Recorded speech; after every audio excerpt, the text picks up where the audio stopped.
The calling of Matthew. In chapter 9, verse 9, we have the calling of Matthew. This verse says, "And as Jesus passed on from there, he saw a man called Matthew sitting in the customs office, and says to him, 'Follow me.' And he rose and followed him." Matthew was also called Levi. He was a tax collector who became an apostle by God's grace. He was the writer of this gospel. The calling of Matthew is somewhat different from the calling of Peter, Andrew, James, and John. When Peter and Andrew were called, they were casting a net into the sea, and when James and John were called, they were mending their nets.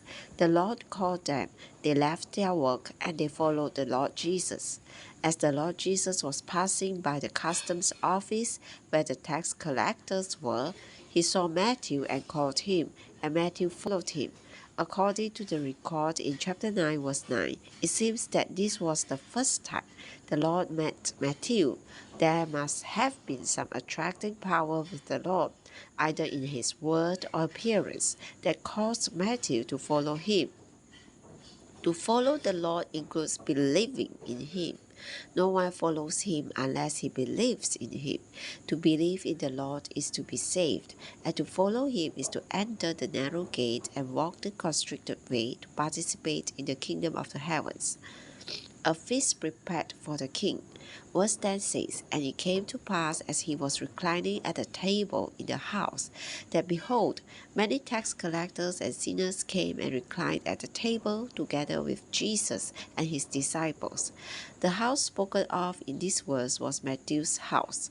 As the writer of this gospel, Matthew purposely did not say that it was his house and that it was he who had made a great feast for the Lord. This was his humility.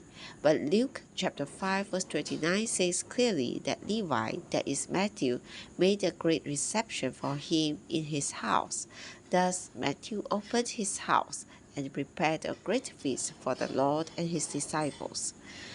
Many tax collectors and sinners participating in the feast with the king and his disciples.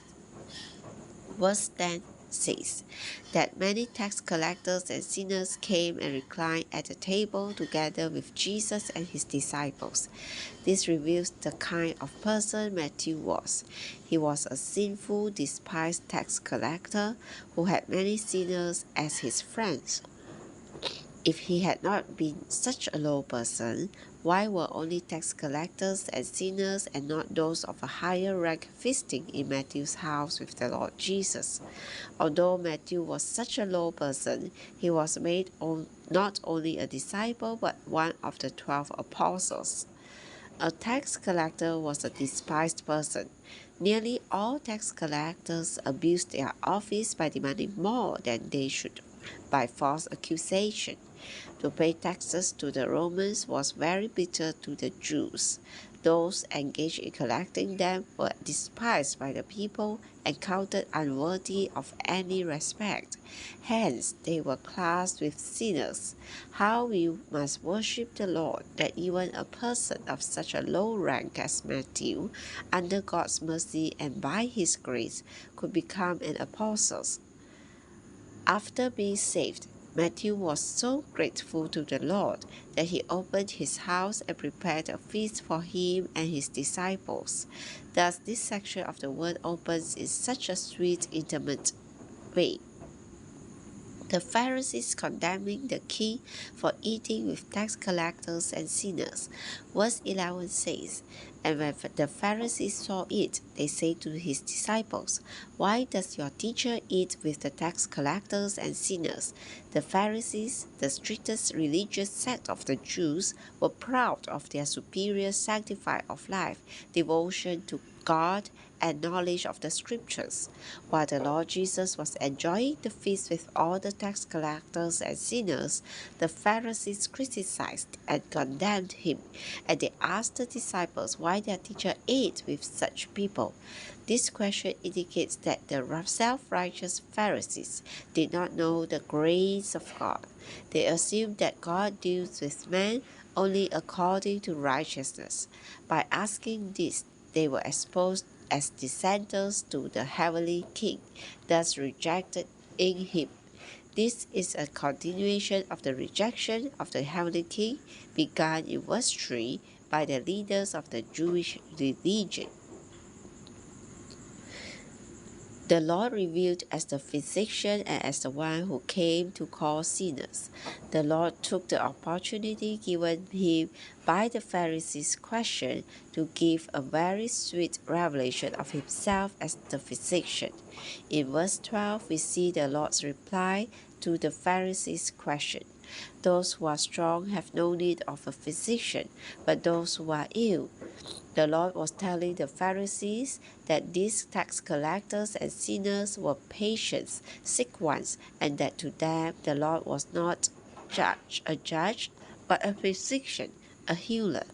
In calling people to follow him for the kingdom, the king of the heavenly kingdom ministered as a physician, not as a judge. The judgment of the judge is according to righteousness, whereas the healing of the physician is according to mercy and grace. Those whom he made people of his heavenly kingdom were lepers, paralytics, the fever-ridden, the demon-possessed, those sick of all kinds of illnesses, the despised tax collectors, and sinners. Had he visited these pitiful people as a judge, all would have been condemned and rejected, and none would have been qualified, selected, and called to be the people of his heavenly kingdom. Rather, he came to minister as a physician, to heal, recover, and enliven and save them, so that they might be reconstituted to be his new and heavenly citizens, with whom he could establish his heavenly kingdom on this corrupted earth.